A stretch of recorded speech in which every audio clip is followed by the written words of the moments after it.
ब्रिजभूषण सिंह तो मानेंगे नहीं, तो मैं लेकिन पहले जो दिन से मुझे कह रहा चीज हूँ। हैरान कर रही है एज अ ले पर्सन और may be as a journalist who is just looking at the things at the hindsight, मुझे ये सवाल जो मेरे मन में आ रहा है कि ये जितने रेसलर्स थे जो प्रोटेस्ट पे बैठे हुए थे, कमिटी के अनाउंसमेंट के बाद आज ये बस महज एक ट्वीट कर रहे हैं, इनकी आवाजों को क्या हो गया है? Why are they not questioning the composition of this committee? आज क्या उनके मुंह में दही जम गई है जितने भी रेसलर्स हैं कि आपने दोनों कमेटी में मैरी कॉम को बिठा दिया है, आपने दोनों कमेटी में ऐसे लोगों को रखे हैं जो कि बीजेपी के ही हैं, तो वो कैसे उनको न्याय दिलाएंगे? ये तो एक बहुत बड़ा सवाल है which the wrestlers should be raising. Why are they quiet?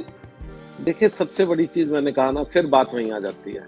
अगर किसी भी व्यक्ति को, अगर किसी के साथ भी शारीरिक शोषण की बातें हो रही है, अगर कोई भी धरने पे बैठता है या प्रधानमंत्री से मिलने जा रहा है या किसी और मंत्री से मिलने जा रहा है, पहली चीज होती है एफआईआर। अपनी तहरीर तो लिखवाइए, पुलिस इन्वेस्टिगेट करे, उसको अरेस्ट करे, जो भी करे, वो तो एक लॉ है उसमें। अच्छा, अगर आपकी एफआईआर होगी तो आप इन प्लेयर्स कोर्ट को, में, जो रेसलर्स हैं, क्या उन पर प्रेशर डाला गया है कि वो ब्रिजभूषण शरण के खिलाफ वो एफआईआर दर्ज ना करें? Is that the reason that the FIR has not been launched so far? देखिए, पहले दिन से मैं कह रहा हूँ कि ये बीजेपी का प्रोटेस्ट है, बीजेपी वाले के अगेंस्ट। ऐसे में क्या योगेश्वर दत्त, जो कि बीजेपी से इलेक्शन लड़ते हैं, आगे बहुत से उनके, अभी तो हार गए थे, आगे उनका बहुत सा महत्वाकांक्षा है, क्या ऐसे में सब लोगों में इतनी हिम्मत है कि ये सब कुछ इतना पार्टी के अगेंस्ट जा सके? पार्टी क्या कर रही है? मैंने कहा ना, कॉन्फ्लिक्ट है। आप बोलिए, किसी, या तो किसी कोर्ट को कह दीजिए कि जी हमें 2 जजेस फॉर्मर दे दीजिए, आपकी तरफ से हम आपको शो मोटो ये दे रहे हैं, आप ये करवा लीजिए, अगर कुछ निकले तो आप केस कर दीजिएगा दर्ज, नहीं तो अगर मान लीजिए मैं मान लूं, ये तो वही मैंने कहा ना कि मेरे घर से ही 4 लोग इधर के कमरे में हो गए, 4 लोग इधर हो गए, आपस में मिलते रहेंगे, बात करते रहेंगे। मुझे इस तरह का कोई भी केस अपनी जिंदगी में, अपनी प्रोफेशनल लाइफ में आज तक समझ नहीं आया। एक श्रीनिवासन जी का केस था, 2 फॉर्मर जजेस को खुद ही अपॉइंट किया, उनसे क्लीन चिट लेते रहे। जस्टिस लोधा या जस्टिस ठाकुर जब सीजेआई थे, उन्होंने बुरी तरह से फटकारा लगा के उनको सबको निकाल दिया। उन्होंने कहा था कि क्या मजाक है, आई वॉश है। जब एक फॉर्मर जजेस के लिए आई वॉश हो सकता है, जिसको आप खुद ही पैसे दीजिए, और अच्छे पैसे दिया करती थी बीसीसीआई के, तो पैसा बहुत है। यहाँ तो आपके अपने लोग हैं। राधिका श्रीमान आपकी खुद की एम्प्लॉय रही है पूरी जिंदगी, अगर अब शायद रिटायर हो गई हैं, उनकी तो पेंशन आप बंद करवा देंगे अगर उनको, उन्होंने कोई गलत आपके वादा खिलाफी कर दी। मैरी कॉम बहुत बड़ा कैरियर हो, तो खुद ही कंट्रोवर्सी से बहुत झुलती आई है। और plus Mary Kom is not a, she was a great fighter, मैं मानता हूँ 2012 तक वो कमाल की थी, लेकिन 2012 के बाद बहुत सी कंट्रोवर्सीज हुई उनके नाम की, वो तो कभी ना बोली। क्या उन्होंने नए लोगों को मौका दिया? तो मैंने कहा ना, ये आई वॉश है, ये अनुराग ठाकुर साहब जाने उन्होंने क्या किया, ये क्या एक वर्ड होता है कि अब क्या घुमाया इन्होंने ये चक्कर, ये तो यही लोग जानते हैं।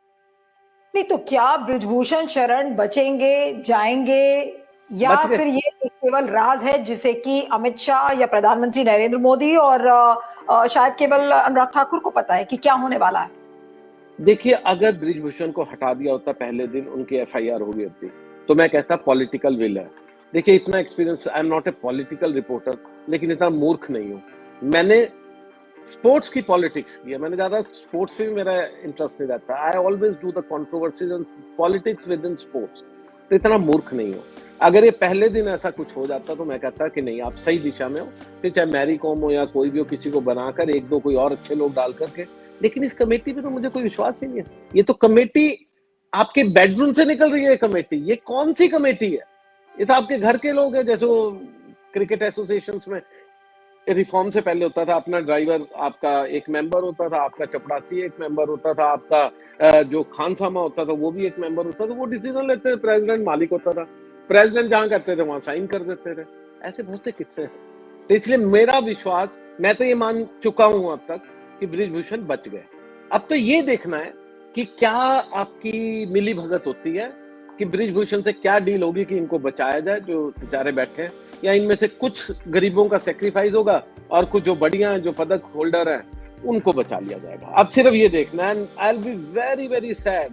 और इन जो यंग बच्चों का है, क्या मैं विनेश और बजरंग, ऐसा नहीं है कि इनका खत्म हो गया करियर, बहुत अच्छा है, रवि दैया अभी भी कमाल के वर्ल्ड चैंपियनशिप जीत सकते हैं, लेकिन पॉइंट इज, इन लोगों ने तो पैसा कमा लिया है। कुछ लोग तो अंदर ऐसे बेचारे बैठ के धरने पे, जिनके ना कहते पहले पैसा था ना आज कुछ पैसा, तो स्ट्रगल कर रहे थे।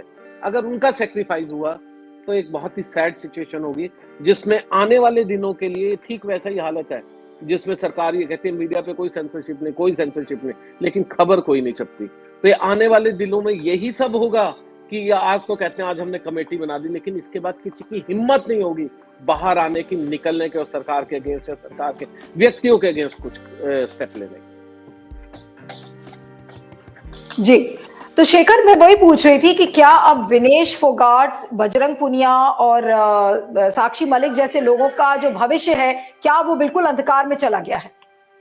देखिए, साक्षी मलिक का भविष्य बहुत ज्यादा नहीं है, उसको ऑलरेडी वो सेमी रिटायर्ड सी हैं, बहुत अच्छा उनका 2016 वाज द पीक, उसके बाद से शादी भी होगी, उसके बाद से उनका करियर नीचे जा रहा है। और मैं बड़ा हैरान हूँ कि जब आपने इतना कमा लिया, आपको तो करोड़ों रुपए मिले, आपने इतना दम होना चाहिए था बाहर आके बोलते ये सेक्सुअल कमेटी कि मैं मेंबर हूँ, मैं इसको टेकअप कर रही हूँ, तब तो मैं मानता कि उन्होंने कमाल किया। यहाँ तो चुप रह रही है, ठीक है, ट्वीट कर दिया, ये भी वैसे हिम्मत की बात है, मैं ऐसा नहीं कहूंगा।